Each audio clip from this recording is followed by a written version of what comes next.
back to episode 3 of this little mini-series that we've got going on for the S60. Today we have a new exhaust system for the car, because the old one is completely rusted through and full of holes. An original system, nothing fun. I finally got a set of spark plugs for the engine just to get those replaced. We also have the final set of wheels and tires to go in the car, so that's exciting. Finally going to get those on here. Basically we're trying to make it ready for inspection and ready to start driving. I still also have to figure out some of the last ABS traction control faults.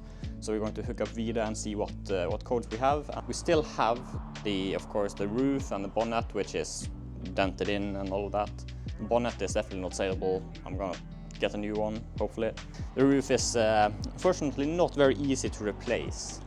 So, I mean, I've been watching a lot of PDR, paintless dent removal training on YouTube, and it's not easy, and it requires experience and skill, two things that I don't have in terms of paintless dent removal. But I do still want to try it. As for the results, we will basically just have to see. It's probably gonna get worse or something, who knows. But the bonnet, I'm going to replace that.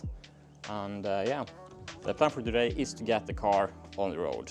So by the end of this video, this car will be on the road and driving nicely, hopefully. So yeah, let's jump right into it. I had been hoping that my loose drive shaft was the sole reason for my ABS fault, but as luck would have it, that was not the only problem.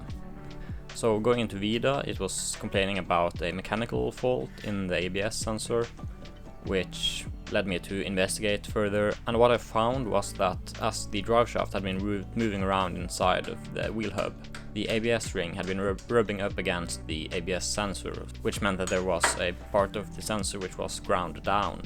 And I also bought a new ABS ring just in case the one that was already on there was either cracked or had some other damages from the same process, which was lucky because as I investigated further as I was going to replace the ABS sensor, I did find that the ABS ring was also cracked, which meant that it had to be replaced.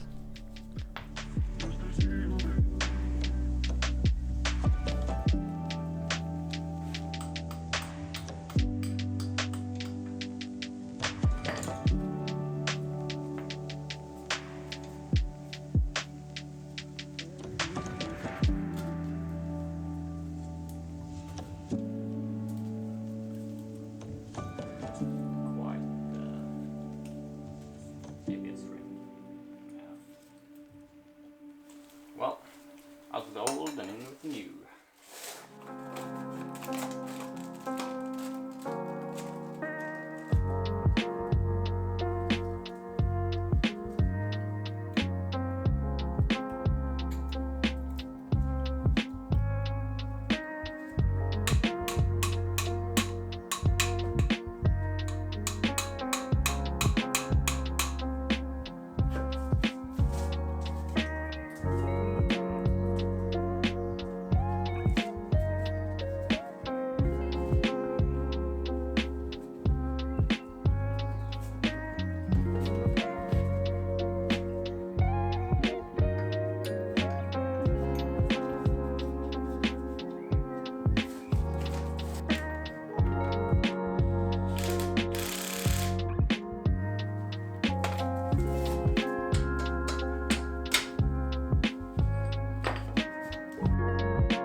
I have to say I'm not really looking forward to getting those bolts and nuts off there, or whatever it is, because there's pretty much nothing left of whatever it is. So yeah.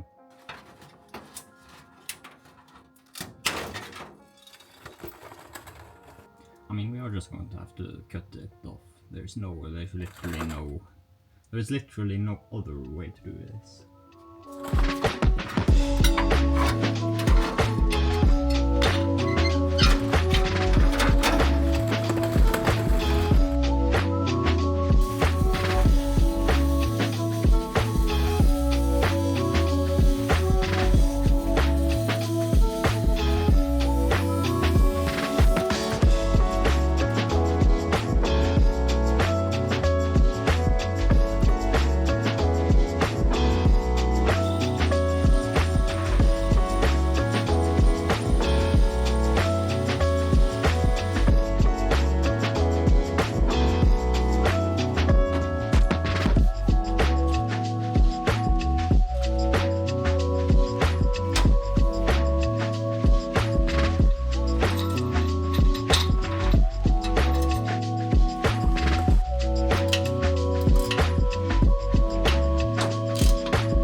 After already having waited 30 days for this exhaust to arrive, the fun obviously didn't end there.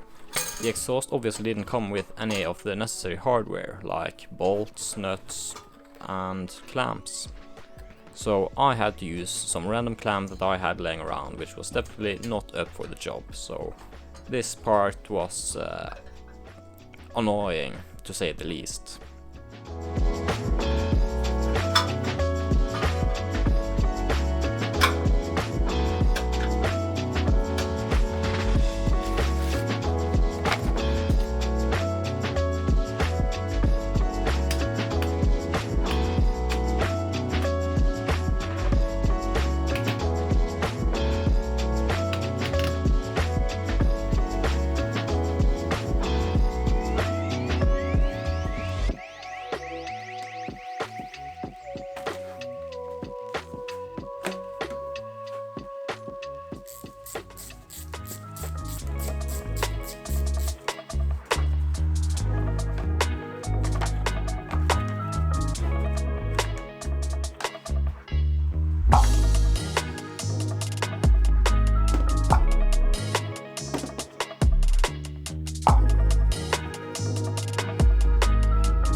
I mean, there's nothing like, they don't look like horrible or anything. They look like used plugs, and they're not the original plugs. So I mean, at least they've been replaced at some point, so that's good.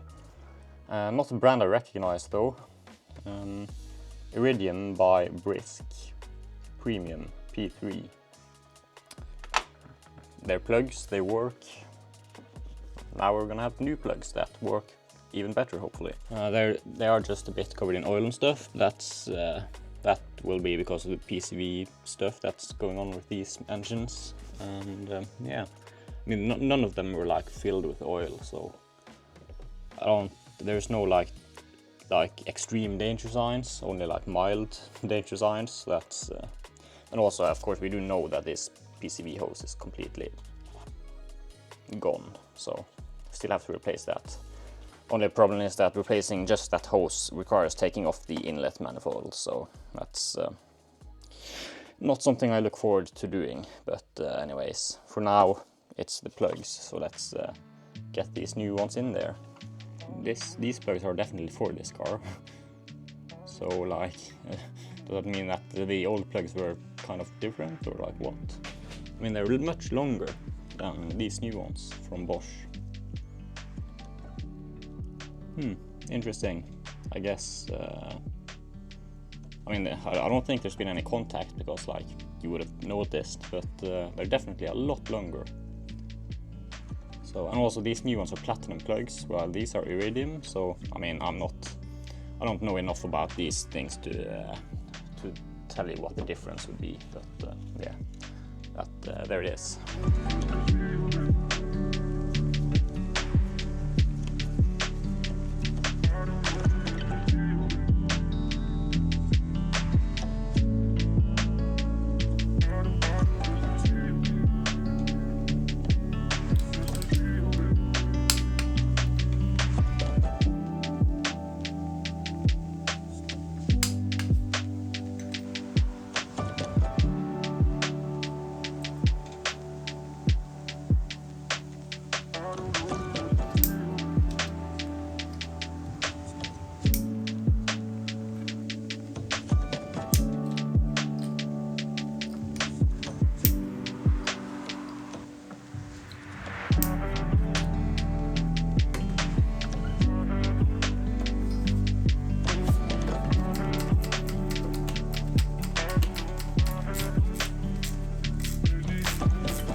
it is nice to finally be driving this car. All of those days just stuck in the garage, not being able to drive it, and we finally have it on the road.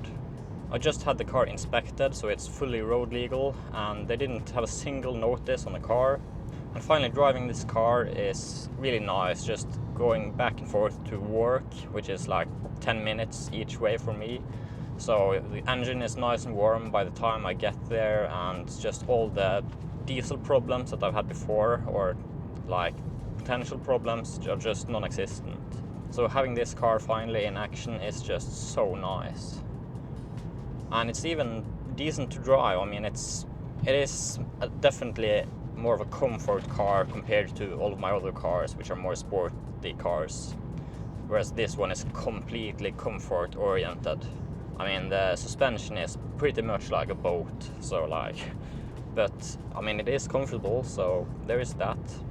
And also, now driving this car as my daily driver, it does just make every drive with either the C30 or the Mazda just feel so much more special, because I feel the difference compared to like a normal car, with this one being the normal car.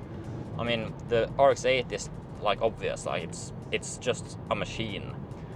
But also the C30, now like driving this every day and then like taking the C30 every now and then, I can just tell how much I've done to that car to make it basically a sports car, right, or a hot hatch. And just feeling every bump through the steering wheel, and just with the tires dripping up like crazy. I mean, it's nice to have that comparison, you know, between this as like a comfort car and my other cars as like sports cars, which I've never really had that. I mean, I've always had my cars be sporty, right? So, or as sporty as I can make them in the moment, and this one is not, and that's all right, because this is my daily driver and it doesn't need to be.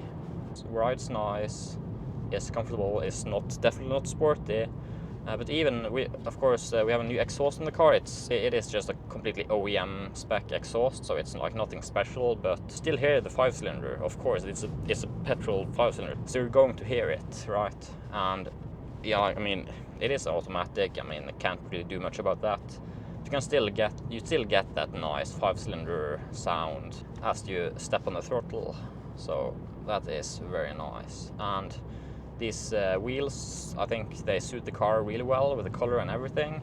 And I do of course have brand new nice tires, because hello, I'm me. I mean, I was always going to have nice tires because I am me. So these ones are Goodyear. Wait a minute.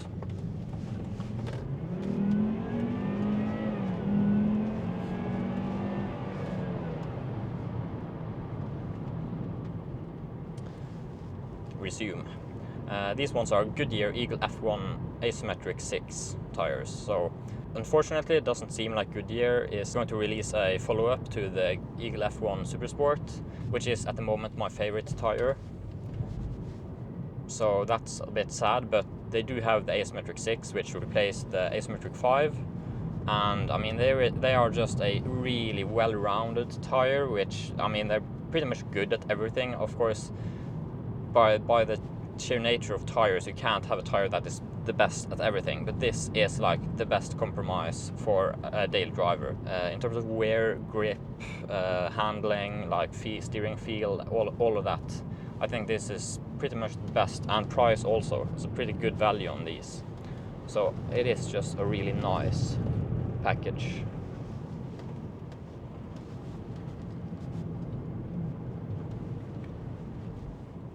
I finally got the car on the road as promised, and I am going to keep driving it. It is just a bit of a shame to, I mean, there's like not even like a Geartronic, or like you can't like change manually plus minus, but you can lock it in 4, 3rd or L, which I think L is just whatever is the lowest available gear at that speed, I believe. So it's not just 1st. So let's try that. Let's see if we have the turning radius. Oh yeah.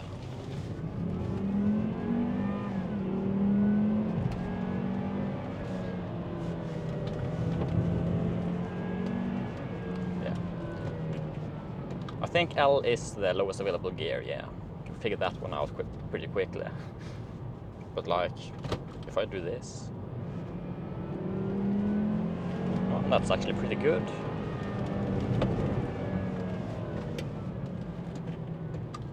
You really hear that turbo, or something at least.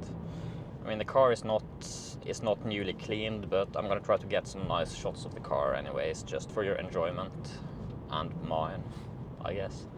So it won't be perfect, but it should be good enough, like decent. For anyone who might be wondering, I have figured out the C30, so we are going to have a video on that coming up shortly, I think.